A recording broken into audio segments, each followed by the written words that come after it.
عملت انا بقى ايه داتا فاليديشن في الاكسل ما تخرش الميه.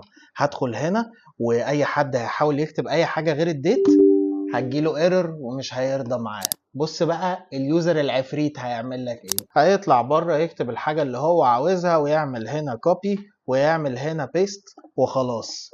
وداعا ايها الفاليديشن. انما في الشير بوينت ليست لو عملت اللي ما يتعملش عشان تكتب في الكولوم بتاع الديت حاجه تانية غير ديت، انسى.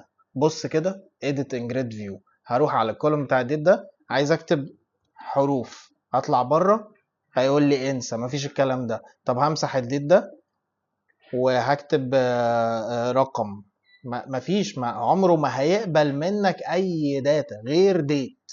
ما عندوش، هو ما مش هيفهمك، مش هيتعامل معاك اساسا. عرفني بقى في الكومنتس الناس بتجننك ازاي وهم بيستخدموا الاكسل شيت، ولو عايز تدوس اكتر في باور بلاتفورم عرفني برضو في الكومنتس.